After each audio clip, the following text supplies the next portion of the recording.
Okay guys, so today we're going to learn about carbohydrates. We're going to learn about simple carbohydrates and complex carbohydrates. We'll start with simple and then we'll move on to complex. So first things first, what is a carbohydrate? And a carbohydrate is an organic compound made from carbon, hydrogen, and oxygen in a special ratio. So I'm just going to write carb. Right, is an organic compound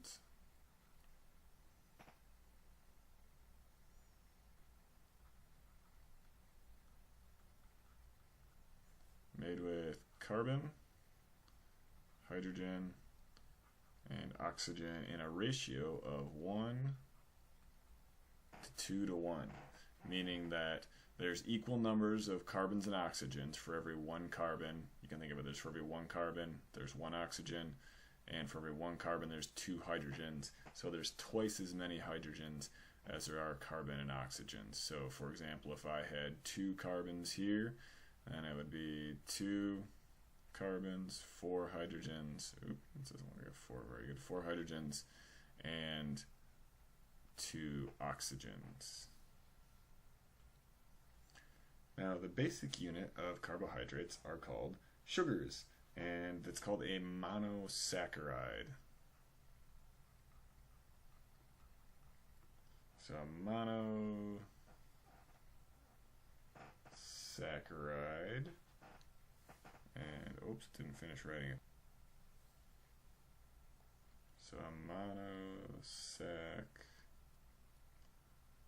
monosaccharide.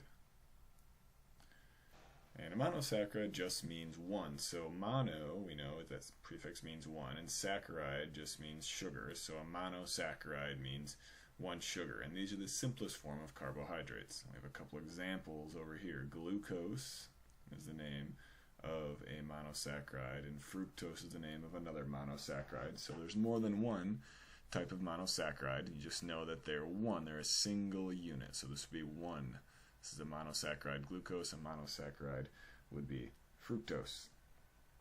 And they're primarily used as energy. The body creates glucose from anything else that it takes in to use as energy. So even if we're eating different kinds of carbohydrates, or if we're eating proteins or fats, those are eventually, for the most part, they're converted to glucose right here.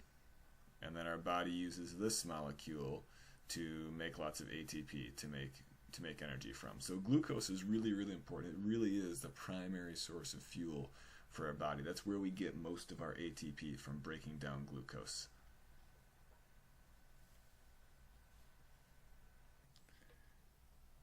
And so I just want to go through these other molecules here real quick, and then we'll go back and talk about them in more detail. So we go from a monosaccharide to a disaccharide.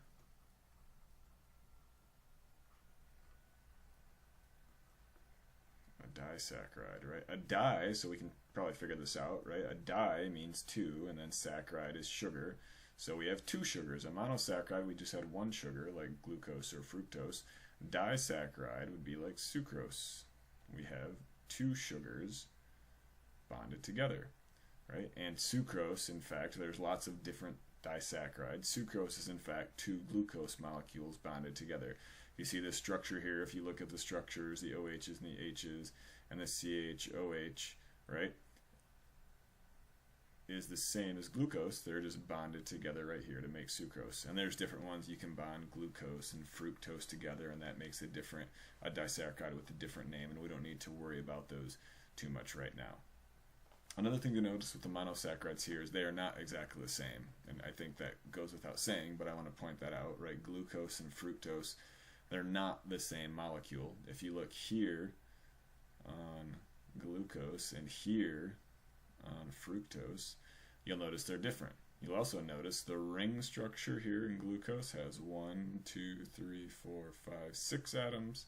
In fructose we have 1, 2, 3, 4, 5 atoms. So structurally, the monosaccharides, glucose and fructose, and all the other monosaccharides are different. Okay, so we're talking about disaccharides. 2 sugars, like sucrose, when 2 monosaccharides bond to form a disaccharide, and then the last step we have is a polysaccharide. And there shouldn't be a space there, sorry. So a polysaccharide are like things like starch and cellulose, which we'll talk more about in a minute or two here. And that's when not only three, when many, normally hundreds or sometimes thousands of monosaccharides, thousands of simple sugars here like glucose and fructose, bond together to form these really long chains, these really long chain complex, and those are what's called complex carbohydrates. Things like starch that have hundreds and hundreds of these monosaccharides bonded together. And starch is in fact just a bunch of glucose monosaccharides bonded together to form this really super long chain. So now let's go back and talk about a couple of these molecules in a little bit more detail. Fructose, as the name might suggest, is found in a lot of fruits. So a lot of fruits that you eat, the sugar, that sweet taste that's in a lot of fruits is fructose. It's not just fructose, there's some glucose in there too, but they have a pretty high percentage of fructose in those fruits. Another one that we eat quite often is starch. So starch, in reality, if we look at a starch molecule, it's not just one long, big chain. Starch would look something like this. If we saw a full starch molecule, it would look something like this. But then we'd have a branch coming off here, maybe branches coming off here. We'd have a branch here, and a branch here, and here, and here, and there's all kinds of these branches coming off. And so this might be, like we discussed, this might be hundreds or thousands of glucose monomers or monosaccharides linked together to make this huge long molecule. And so what happens when we eat this, we have special enzymes in our body, and enzymes, we'll learn more about those in upcoming lessons, but they're just things that will help break down, specific enzymes will help break down this starch. They'll break all these bonds here, and so they'll create from this big long polysaccharide, they'll create a bunch of monosaccharides of glucose. So we'll break this down and we'll get a lot of glucose. The enzymes will break the bonds there, and we'll get lots of those glucose monosaccharides from that really big starch molecule, and then we'll use that glucose in our body to help create ATP, the energy that our cells will use. Another big polysaccharide that is in a lot of plants is cellulose, and maybe the best way to think about cellulose is like a stalk of celery. Stalks of celery have a lot of cellulose in them. Now, most animals are not able to break down cellulose. It doesn't look like it here, but these bonds right here are different, and the enzymes that break down starch cannot break these bonds here. We do not. Most animals do not have an enzyme. They're not capable of breaking the bonds of cellulose, and so for us, it's what we call fiber. If you've heard of fiber, most of that is cellulose. We can't digest it. We cannot digest it. It just passes through our system and it helps regulate digestion and that sort of stuff. But we do not get energy from cellulose because we cannot break those bonds. There are a couple things that can break the bonds of cellulose and use it for energy. Specifically termites. If you know termites eat wood, right? Well, they do have the enzyme to break those bonds in cellulose, so termites can eat wood and actually get energy from it because they can break the bonds. And then there's also some types of bacteria that have the enzyme that are capable of digesting cellulose, and so you see cows chewing on grass a lot, right? Well, cows aren't bacteria. How are they getting energy from that grass? Cows have that bacteria in their stomachs. In the stomachs of cows, there's bacteria that have the enzyme, and they can break down cellulose. So a cow will eat the grass goes into the cow's stomach, the bacteria will break these bonds, and they'll release glucose monosaccharides, and then the cow can use the glucose to create energy.